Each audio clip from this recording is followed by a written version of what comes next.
Today, I want to talk to you guys about the Proverbs 31 woman. Sometimes Proverbs 31 can feel like a laundry list of qualities that are seemingly unattainable.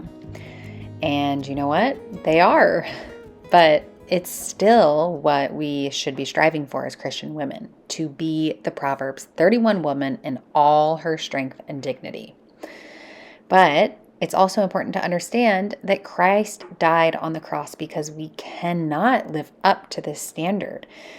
But biblical womanhood means dying to ourselves so that every day we're a little bit more like her. Proverbs 31, 10 through 31 says, "An excellent wife who can find? She is far more precious than jewels. The heart of her husband trusts in her, and he will have no lack of gain.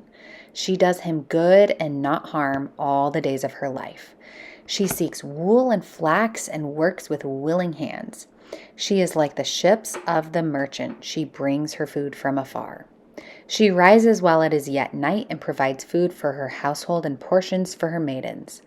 She considers a field and buys it. With the fruit of her hands, she plants a vineyard. She dresses herself with strength and makes her arms strong. She perceives that her merchandise is profitable.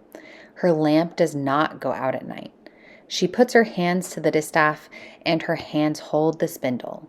She opens her hand to the poor and reaches out her hands to the needy.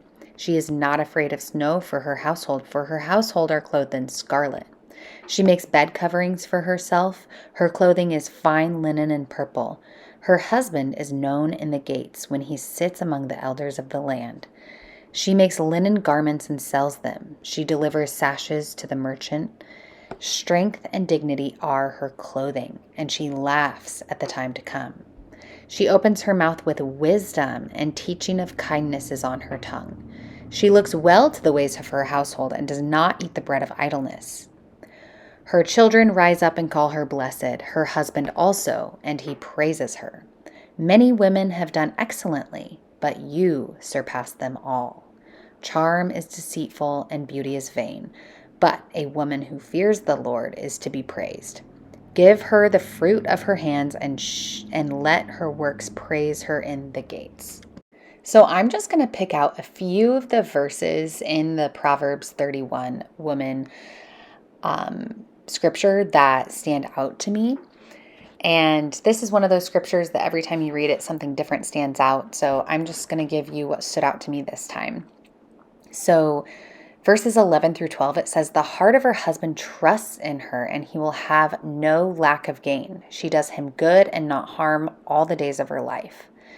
So one way I see this is just simply to not talk poorly of our husbands to others. I think we've all done this, unfortunately, but it's so important to not overshare. So imagine our husband sitting right next to us when we're talking. And would they want to hear what we're saying, or even the tone of voice that we're saying it in? Would we say it if he's right there? If the answer is no, we shouldn't be saying it. I think it also means blessing him. Even just little blessings can be a way to do our husbands good. And I actually just launched the Bless Your Husband Challenge, and I have a playlist on here, but it's a 30-day challenge to bless your husband every single day. And I give you the challenge and a corresponding Bible study with that. So go check that playlist out. But yeah, just blessing your husband and be thinking all day long, how can I bless my husband today? I think it also means seeking his preferences on how to keep and decorate our homes, because he does live there too, after all. So I know that a lot of women don't think to ask him, what are your priorities when it comes to my homemaking? Or, how do you want me to decorate the home? You might be interested to find out that they have more opinions and thoughts than you might actually think. Okay, so something else that I want to talk about is, I would say, like the girl boss doctrine. People always quote Proverbs 31 as like she's like this girl boss. And they use the verses 13 through 16. She seeks wool and flax and works with willing hands. She is like the ships of the merchant. She brings her food from afar. She rises while it is yet night and provides food for her household and portions for her maidens. She considers a field and buys it. With the fruit of her hands, she plants a vineyard. And then later in verse 24, it says, she makes linen garments and sells them. She delivers sashes to the merchant. So I think people fixate so much on these verses, saying that the Proverbs 31 woman is a girl boss and, all things of the sort. But to me, and in the full context, those verses are actually talking about a woman who has her home so in order, so joyful, and running so smoothly that she has the time to focus on the extras and, a side hustle or, selling things. And that is a bonus, but her priority is her home and her family, and that is in order first. In fact, I recently heard about this economist that studied what it would cost to outsource all the roles that a stay-at-home mom has. So like the cooking, cleaning, caring for the children, everything she does. And they found that to outsource all of those roles and duties, that it would cost about $170,000 to $200,000 a year. Now, the thing is that you could outsource all of that, but the one thing you cannot outsource is the love of a mother to their own children.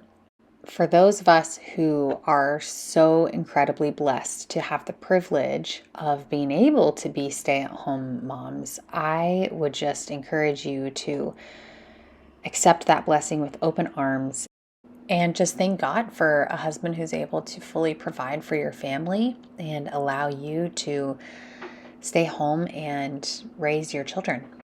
So verse 26 then says, she opens her mouth with wisdom, and the teaching of kindness is on her tongue.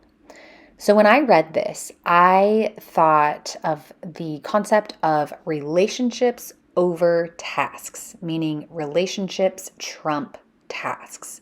So if there's ever a dilemma of whether to get a task done or to build a relationship with someone, the answer is always building the relationship. And this is so hard for some women, definitely including me.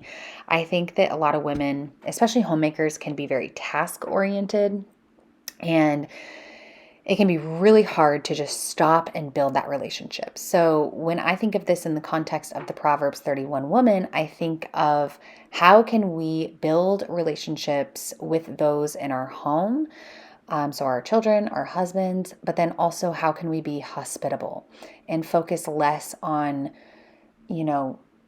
our house cleaning and cooking and things like that, but how can we invite people into our homes? This can be really hard sometimes, but that's what I think of when I read verse 26. Verse 27 says, she looks well to the ways of her household and does not eat the bread of idleness. So I heard somewhere that domesticity is our calling as women, and taking what the Lord provides and making our homes beautiful with it is what makes us thrive. And I truly believe that. We are hard workers as homemakers, and especially as mothers. We can be hard workers, right? Of course, it's a temptation to eat the bread of idleness, but we are called not to. We are called to be hard laborers. And the other day I was thinking about this verse when I was at the park with my kids, and I was using a little steps counter because I was just curious. I wanted to see how many steps I got in a day. And it was 10 a.m. when we were at the park, and I had already hit my 10,000 steps for the day. And I was just like, wow. Some people strive to get 10,000 steps. And I used to strive to get 10,000 steps when I had an office job. And now I'm hitting that before 10 a.m. So, wow, we are certainly hard laborers. But it also, to me, means stewarding our money well and, finding deals for things and smart food storage options and just, stewarding our money well. I think it also means training our children in the nurture and admonition of the Lord so that they rise up and call us blessed. That's verse 28, by the way. So proactively training our children by investing in them. And in order to train them, they need to love and respect us and feel loved and respected by us as mothers. And so you also have to connect with them. And this doesn't have to be as time consuming as it sounds. I actually have a video that I'll link below on connection building activities and obedience training activities. So I'll link that below, but proactively training our children, making sure that they are priority for us.